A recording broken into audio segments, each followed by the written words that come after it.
troops in Syria, backed by US coalition aircraft, recapture the Tishrin Dam. It effectively cuts off one of the main supply routes for ISIS across the Euphrates River. And Russia's campaign in Syria also continues.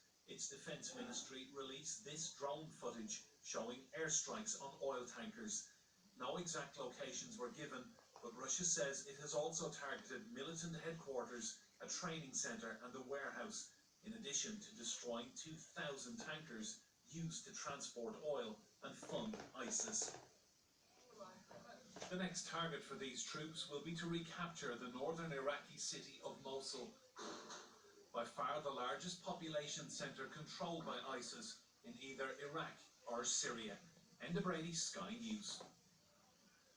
More than 40 people have been killed in severe storms across southern and western parts of America. Flash floods, tornadoes and blizzards have battered Texas, New Mexico, Oklahoma, Illinois and Missouri over the past 5 days. Sky's Toby Sadler reports.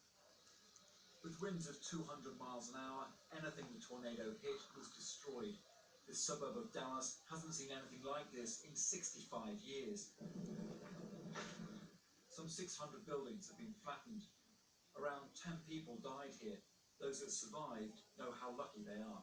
All we could do was run to the closet and pray, and ask God to let it pass over us. That sound, I just can't get that sound out of my head. Compared to our neighbors, I think we got pretty lucky. The house is still standing, the walls are standing.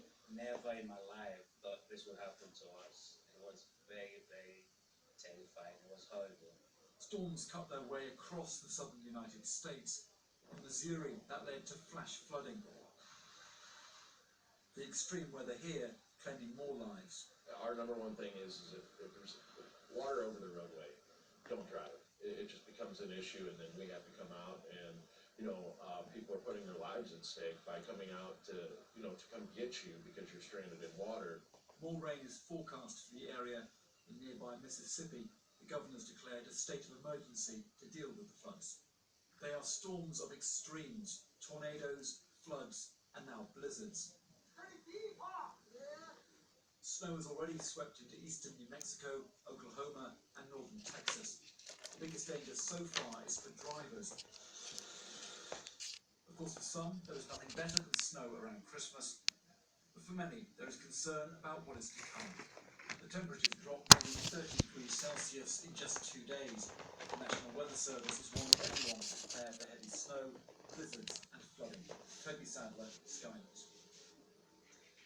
People from ethnic minority backgrounds are losing out in the jobs market, according to a report published today. It's claimed that barriers like single parenting and low skills are holding members of some communities back. Tom Platt reports. Record numbers of us are in work, but it seems our success isn't being shared equally across our communities. Black, Asian and ethnic minorities are less likely to be in employment than their white counterparts, and it's an experience that some recognise.